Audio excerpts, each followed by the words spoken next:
और मैं तुझे बताऊंगा बिहारी कि मैं क्या चीज हूँ। और ये मैं नहीं कह रहा हूँ, ये उसका ये बदमाशों को बुलाते हैं बिहार से और क्या नाम है हत्या या हाफ हत्या कराने की कोशिश करते हैं, हाफ मर्डर।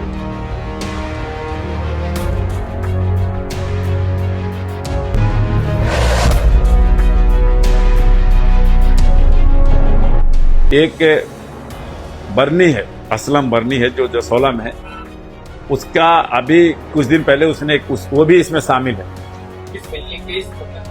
मुकदमे में। हमारे इस प्लॉट पे जो बना रहे लोग उनके पास बर्नी का फोन आता है और वो बर्नी अभी किसी को भगवती है कोई उसको डाला अपने कोर्ट के वकीलों के जरिए, वहां पे उसने कुछ ले दे के कंप्रोमाइज भी कर दिया। मैंने जिसको दिया उन लोगों ने मुझे नहीं बताया, कोई बात नहीं। अभी फिलहाल क्या होता है कि 27 अगस्त को बर्नी का एक बेटा है कोई जिसान बर्नी, उसने भी केस डाल रखा है। अब उन लोगों ने मुझे बताया कि वो कह रहा कि मेरा उनसे लेन देन है, कोई रागिब है वो भी कह रहा कि मेरा उनसे लेन देन है। तो मैं उन लोगों को बात करने की कोशिश किया, उन लोगों ने नहीं बात किया। जिसान का नंबर मिला तब मैं उसको कल फोन किया, मैं फोन करके बोला भाई मेरा तुम्हारा क्या लेना देना, क्या मतलब है? तो बोला मैं जिसान नहीं, मैं उसका बाप बोल रहा हूँ। मैं कौन? तो बोला मैं असलम बर्नी, अमन चैनल से, अमन चैनल। मतलब भाई आपने ये स्टे वाला ये काम अभी आपने डाला था कुछ दिन पहले, तो आपने इस बात को खत्म भी आपने बोला हो गया कोई बात नहीं, और आपने किसी के जरिए मैसेज भी भिजवाया और आप खुद सामने ना आके वकीलों के जरिए आप अपना काम करा। तो अब आपका बेटा डाला है इसमें, अब आपका क्या रोल है? कह रहा उसने लूज टॉकिंग की, इस बात पे उसने फौरन लूज टॉकिंग की। और हमारा, मैं बिहार से हूँ, मुझे गर्व है कि मैं बिहारी हूँ, मैं बिहार से हूँ। उसने बोला वो बिहारी, और उसने ये स्टार्ट की तो मुझे भी गुस्सा आया। मैं बोला मैं तेरे से बिहार और ये मैं बात नहीं कर रहा हूँ, मैं तेरे से ये पूछ रहा हूँ कि तेरा बेटा जो है, उस पर उसने और गुस्सा दिखाया। फिर हमने भी उससे अपना गुस्सा जाहिर किया और काफी गाली गलौज हुई हमने उसमें।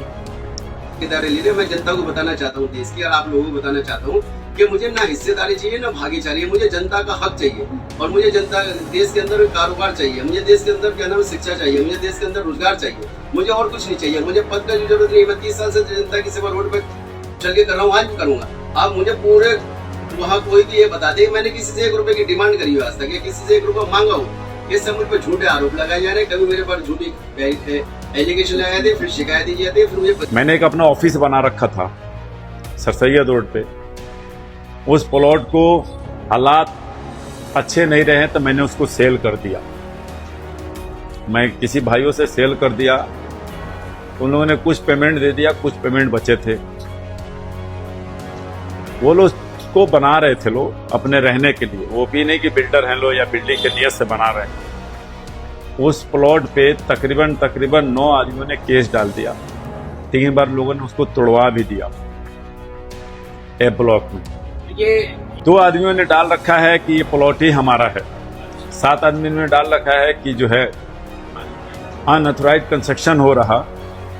किसी का एड्रेस जमुना पार्क का है, किसी का एड्रेस हापुड़ का है, किसी का एड्रेस XYZ कहीं का है। मतलब अब तक जितने लोगों ने डाला है, किसी का भी डाला हुआ एड्रेस पे रिहाइश नहीं है।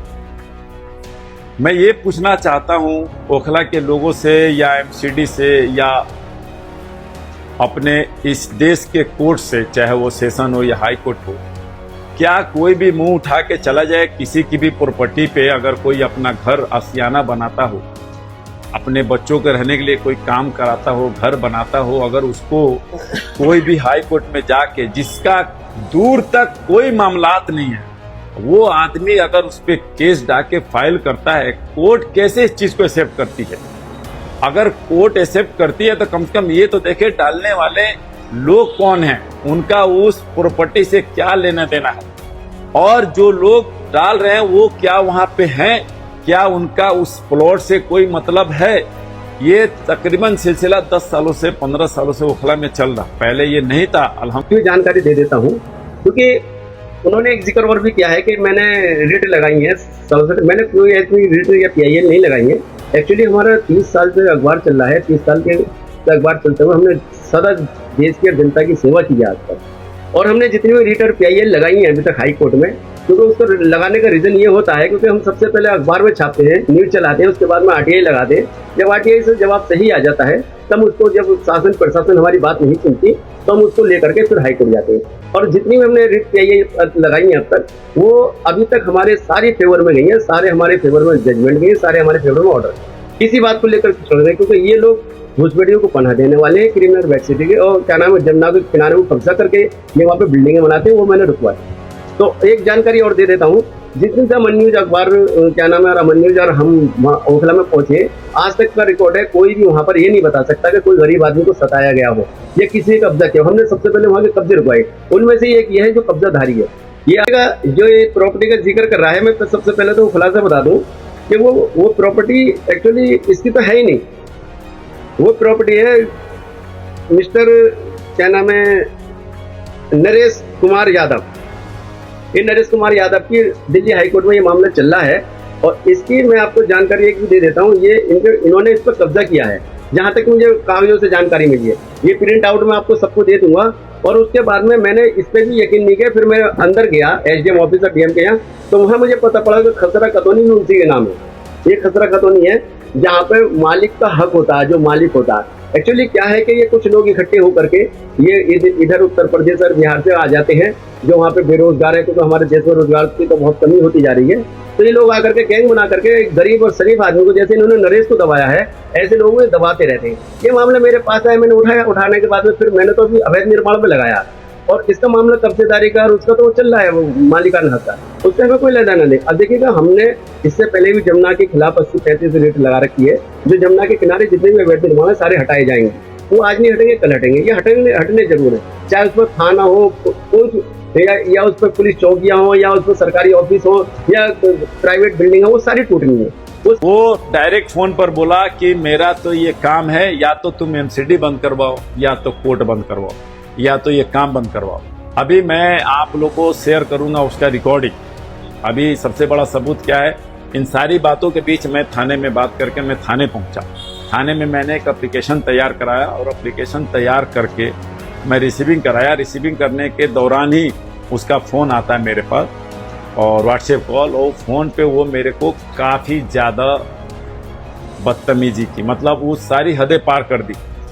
अब मैं थाने में था, और थाने के अंदर स्टाफ के सामने मेरे कुछ दोस्त थे, उनके बीच में उसका फ़ोन आता है। मैंने दूसरे नंबर से उसकी सारी बातें को फ्री हैंड करके रिकॉर्ड किया।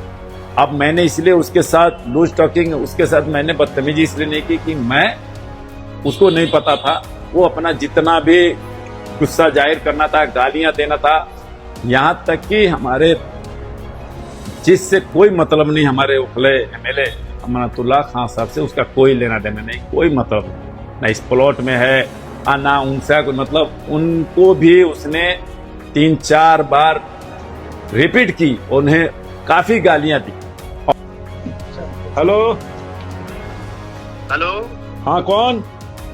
मैं बिहारी तेरी बहन, तुझे बताना कौन बोल रहा हूँ, बहन के लोड़ा में। अच्छा अपने पापा, अरे सुन, तू अपने बाप को फिर फोन कर दिया। ओ अपनी माँ बहन की दलाल, ओ दलाल, अरे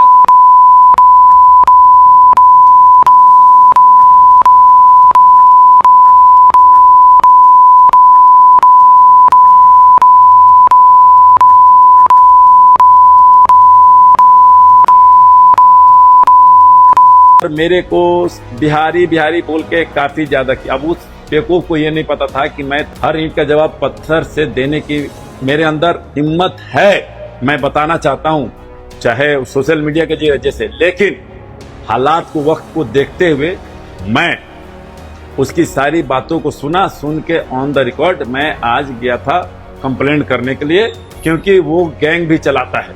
वो लोगों को आगे करके ओखला के लोगों से, ओखला विधानसभा में जितने कंस्ट्रक्शन के काम चलते हैं, उन लोगों को किसी को ब्लैकमेल करता है, उगाही करता है, और तो और नौजवान लड़कों को भटकाता है 10,000, 20,000, 50,000 देके, और अपना अमन चैनल के जरिए वो काफी ब्लैकमेलर है, यानी कि ब्लैकमेल करता है। अब उसने मेरे को बोला, या तो तू ओखला में रहेगा या तो मैं रहूंगा, और मैं तुझे बताऊंगा बिहारी कि मैं क्या चीज हूं।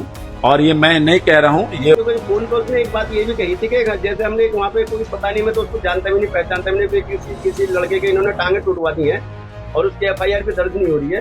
तो इनका कहीं ना कहीं ये है कि ये बदमाशों को बुलाते हैं बिहार और यूपी से और क्या नाम है हत्या या हाफ हत्या कराने की कोशिश करते हैं, हाफ मर्डर।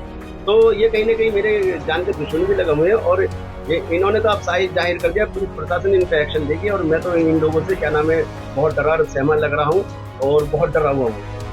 मैंने देखिएगा ये कंप्लेंट भी दे रखी है ये, और उसके बाद में इसमें शॉर्ट है देखिएगा, इसमें मैंने SHO साहब से लेकर के DCP साहब और DC साहब से लेकर के ये तीन नंबर है, उनने 3 बार मुझे कॉल करी, एक बार 4 बार उनने मिस कॉल आई हुई, एक बार 2 बार मिस कॉल आई हुई, 3 बार मिस कॉल।